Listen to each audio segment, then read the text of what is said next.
नमस्कार, बहुत बहुत स्वागत है आप सभी का। आप देख रहे हैं द पब्लिक आइडिया। मैं हूं चंदन स्वास्थ्य। आज बातें करेंगे इंडिया अलायंस की।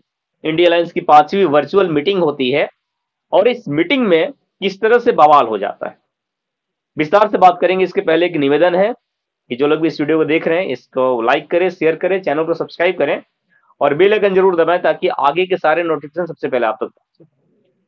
देखिए, जब से इंडिया अलायंस बनी है, जब से प्रधानमंत्री मोदी के खिलाफ ये सारे रामद्रोही, ये सारे देशद्रोही एकजुट होकर के इंडिया अलायंस का गठन किया है, तब से न जाने कितनी मीटिंग हो गई। ये 5वीं वर्चुअल मीटिंग हुई, लेकिन इसका निष्कर्ष कुछ भी नहीं निकलता है।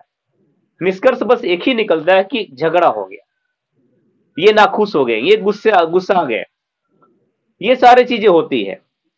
कभी नीतीश कुमार गुस्सा आ जाते हैं, कभी ममता बनर्जी गुस्सा आ जाती है, कभी केजरीवाल गुस्सा आ जाते हैं।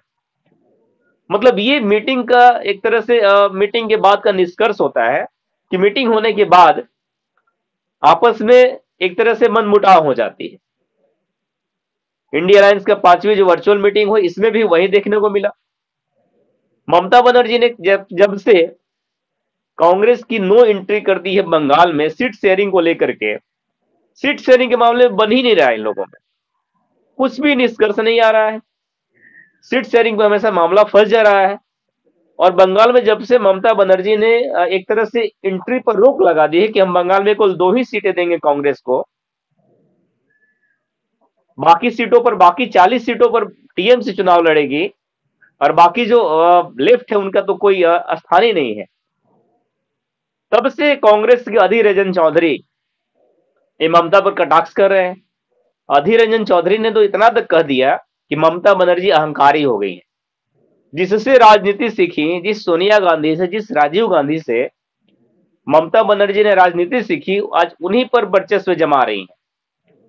हमें हमारी सोनिया गांधी जी को भिक्षा नहीं चाहिए। मतलब ये 2 सीटें को जो ममता बनर्जी देने की बात कर रही हैं, इसको अधीर रंजन चौधरी को भिक्षा लगता है। और ममता बनर्जी का अपना अलग एजेंडा है। वो समझ रही है कि कांग्रेस की जो पिछले चुनाव में, 19 के चुनाव में कांग्रेस की जो स्थिति थी बंगाल में कि मैक्सिमम सीटों पर 10% से कम वोट मिले थे, तो ममता बनर्जी को लग रहा है कि हम अपना सीट क्यों बर्बाद करें, और कांग्रेस को लग रहा है कि भिक्षा हम नहीं लेंगे। ये अपनी अपनी सोच है। देखिए किस तरह की इन लोगों की सोच है और कैसे इन लोगों में एक तरह से है ना, वाद विवाद बढ़ रहा है। और बार बार हर एक चीजों पर देख लिया जाए तो झगड़ा ही दिख रहा है। हाँ, एक बात और, जब से नीतीश कुमार का संयोजक बनने का एक तरह से खबर फैला था सोशल मीडिया पर कि इस मीटिंग में, इस वर्चुअल मीटिंग में नीतीश कुमार जी को संयोजक बनाया जा सकता है इंडिया अलायंस का, तब से ममता बनर्जी खफा थी। मतलब वो नहीं चाहती थी नीतीश कुमार संयोजक बने। और नीतीश जी ने भी बोल दिया था कि पार्टी का संयोजक, इंडिया अलायंस का संयोजक कोई कांग्रेस नहीं हो। तो ये सब लोग जो है ना, सब लोगों का विचार बिल्कुल अलग अलग है। किसी का विचार एक दूसरे से मिलता जुलता नहीं है और ना कोई तालमेल बैठ रहा है। ये पूरा का पूरा इंडिया अलायंस जो है एक तरह से केवल दिखावा है और बाकी इसमें कुछ नहीं है। आप देखिए, इसी मीटिंग में ना अखिलेश जाते हैं ना ममता जाती है, तो काहे को मीटिंग भाई?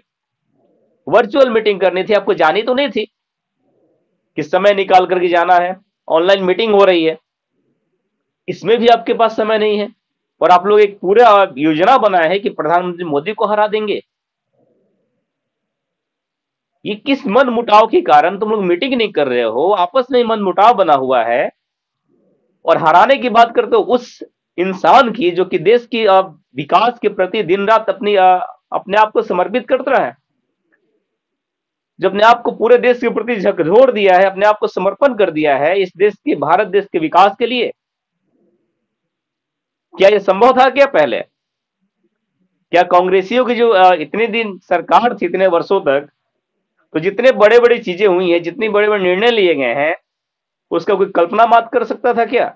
अभी जो मोदी जी ने अटल ब्रिज का जो उद्घाटन किया है, जो समुद्र पर सबसे लंबा ब्रिज के नाम से जाना जा रहा है, जिसकी नींव भी खुद उन्होंने नहीं रखी, 2016 में खुद उन्होंने नींव रखा था और शुभारंभ भी उन्हीं ने किया। 6 लेन का ब्रिज है और लगभग 22 किलोमीटर का ये ब्रिज है। और इस ब्रिज के सहारे 2 से ढाई घंटे की जो दूरी पहले तय की जाती थी वो मात्र 15 से 20 मिनट में तय की जाएगी। इतना बड़ा सौगात मिला है देश को, ऐसे तमाम सौगात मिले हैं। अब तुम उस मोदी के खिलाफ साजिश करके क्या कर लोगे भाई? क्या कुछ कर लोगे तुम लोग? देश में पूरा हर जगह राममय हो गया है। पूरा देश के जितने भी भारतवासी हैं, जो राम भक्त हैं, वो प्रभु श्री राम की सेवा में लगे हुए हैं। और तुम लोग अनाप शनाप बयानबाजी कर रहे हो। ये कांग्रेस वाले निमंत्रण मिला नहीं जाएंगे भाई, तो नहीं जाओगे तो क्या हो जाएगा?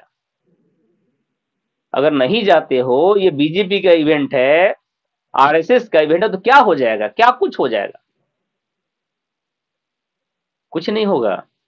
और अच्छा हुआ तुम लोग नहीं गए, क्योंकि तुम्हारी जो पहचान है, जो 20% वोट के लिए जो टिकी हुई है, वो तो कम से कम उजागर हो गया ना। वो तो देश के जनता के सामने आ गया ना कि ये कांग्रेस पार्टी आखिर चाहती क्या है, इसका विचारधारा क्या है। ये कांग्रेस पार्टी वाले आखिर क्या कुछ एजेंडा लेकर के चुनाव लड़ते। ये कांग्रेस वाले आखिर किस धर्म के प्रति अपना ज्यादा झुकाव रखते हैं, ये सब कुछ जनता के सामने आ गया है। तुम लोगों की पहचान जो है जनता के सामने आ गई है। और जितने इंडिया अलायंस वाले हैं जो कि गठबंधन ठगबंधन कर लिए हैं, इससे तनिक भी रत्ती भर भी असर नहीं पड़ने वाला प्रधानमंत्री मोदी के अस्तित्व पर, उनके चुनाव पर।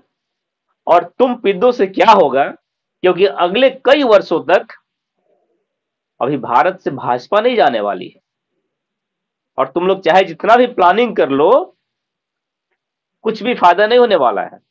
हाँ, एक बात और, इन लोगों में आपस में मनमुटाव इतना है कि जब से सोशल मीडिया पर खबर वायरल हुई थी कि नीतीश कुमार को इस वर्चुअल मीटिंग में पार्टी का संयोजक बनाया जाएगा, तब से ममता बनर्जी खफा थी।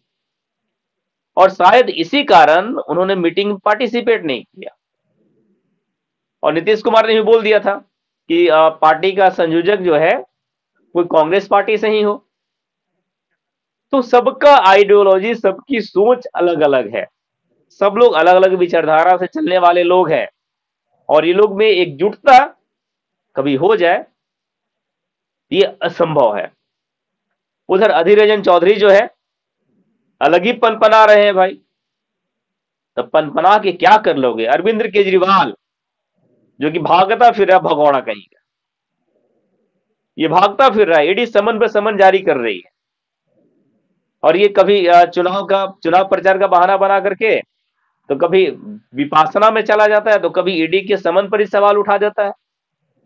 अब जारी हुआ चौथी समन और तारीख मिला 18 जनवरी तक तुमको हाजिर होना है। इस बार हाजिर नहीं हुआ तो केजरीवाल के साथ क्या होगा, जो कि अपने आप को कट्टर ईमानदार बताता है,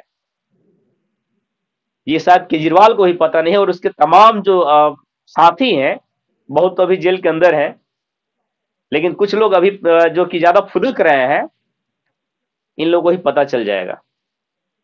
क्योंकि ईडी कोई बिना किसी सबूत के, बिना किसी वेट का समन जारी नहीं करती है। बाकी आप लोग खुद समझदार हैं। इन सारे इंडिया अलायंस के जितने भी पार्टियां हैं, जितने भी नेता हैं, इन सभी का विचार और नरेंद्र मोदी के विचार में जमीन आसमान का अंतर है। आप लोग अपनी राय कमेंट में जरूर दीजिएगा। फिलहाल इस वीडियो में इतना ही। आप देख रहे हैं द पब्लिक आइडिया, मैं हूं चंदन श्रीवास्तव।